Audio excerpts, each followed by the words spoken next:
Hi అండి. Welcome to one more mini vlog. Seasonal fruits లాగానే కొబ్బరి పువ్వు సీజన్ అయితే స్టార్ట్ అయిపోయిందండి. ఈ సీజన్‌లో మనకి బుర్రగుంజు, కొబ్బరి పువ్వు ఎక్కువగా అమ్ముతారు కదండీ! ఈ సంవత్సరం బుర్రగుంజు అయితే చాలా ఎక్కువ టైమ్సే తిన్నానండి. సో, ఇంక ఈసారి కొబ్బరి పువ్వు అయితే తీసుకుందాం కదనేసి ఇక్కడ కొబ్బరి పువ్వు అయితే తీసుకుంటున్నాము. ఇవి కూడా కాస్ట్ అయితే చాలా ఎక్కువగా ఉన్నాయండి.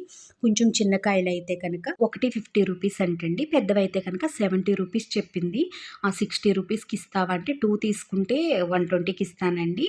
మీరు 1 తీసుకుంటే గనక 70 రూపీస్ ఇవ్వాల్సిందే అనేసి అయితే అంది. సర్లే అనేసి నేనైతే 2 తీసుకున్నానండి. సో, ఇది ఫస్ట్ తను సెలెక్ట్ చేసి కొట్టింది. అదైతే చాలా బాగుందండి. తర్వాత అది చిన్నగా ఉందనేసి నేను ఇంకా పెద్ద కాయ లాంటిదైతే సెలెక్ట్ చేసుకొని అది కొట్టమన్నాను. కానీ టేస్ట్ అయితే తను కొట్టిందే ఎక్కువ టేస్ట్‌గా అనిపించిందండి. వాళ్ళకి తెలుసు కదా ఏది టేస్ట్‌గా ఉంటదో.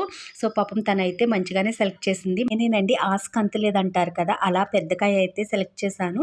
సో, చూసారు కదా! తను తీసిందైతే చాలా నీట్‌గా ఉంది కొబ్బరి పువ్వు. నేను సెలెక్ట్ చేసిన కాయ కొట్టిన తర్వాత లోపడంతా కూడా ఆయిలీగా అంటే జిడ్డు పేరుకుపోయినట్టుగా కొంచెం బ్లాకిష్‌గా ఉందండి. టేస్ట్ అయితే తనిచ్చిన పువ్వే ఎక్కువ టేస్టీగా, తియ్యగా ఉంది. నేను తీసుకున్నది నూనె వాసన కింద అయితే వస్తుంది. అంతే మరి ఈ వీడియో